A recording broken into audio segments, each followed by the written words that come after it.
it's Catherine Maley, author of Your Aesthetic Practice. Now, I get asked a lot about conversion rates, and it's a loaded question that we need to unpack before I start throwing out percentages. So lots of plastic surgeons are experiencing sporadic conversion rates or feast or famine months, and they're not sure why.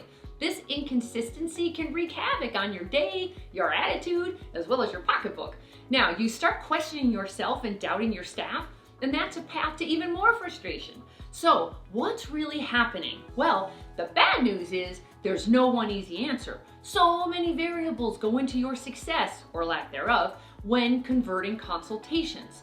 So one practice can play the quality versus quantity game, and they can experience an 80% conversion rate because the coordinator only works with the hyper interested. So she sends one follow-up email, and if they don't respond, she drops them.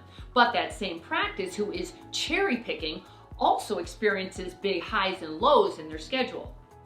Or there's another practice who experiences a 25% conversion rate because they play the quantity versus quality game. So they see everybody.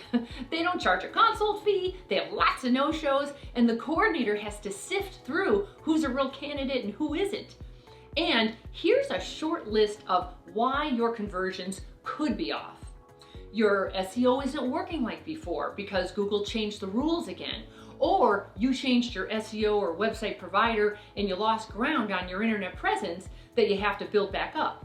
Or maybe a new competitor came to town and they're out marketing you, like they're spending more money. Or you changed up your marketing strategy and while you're getting more internet leads, they're poor quality leads. Or your new coordinator is nice and friendly, but doesn't have the converting skills needed to get to a yes, and so on. There are all sorts of reasons. Because the reality is not about how many leads you get, it's about how many prospective patients say yes and pay for your services, right? Which is why your coordinator must be on her game to convert these consultations. So if she needs training, check out the Converting Club for Coordinators on my website and I'll train her for you. But back to the question, what's a good conversion rate? Here are guidelines to help you figure that out. Now, leads coming from internet stranger patients convert at typically 5 to 20%. Leads coming from word of mouth referrals convert at 50 to 70%.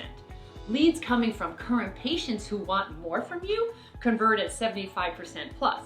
And to break it down even more, breast aug leads convert much less than facelift leads, so I would separate those out so the data isn't skewed. By the way, if you question my stats that I just mentioned, no problem. Do this exercise to get the real numbers for your practice.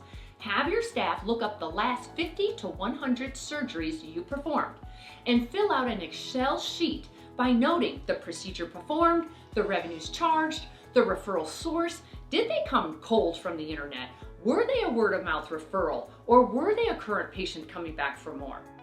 Also note their age and zip code to determine if they're local or out of town.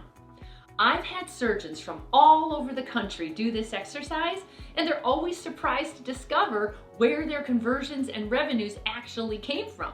So see for yourself and let me know your own results.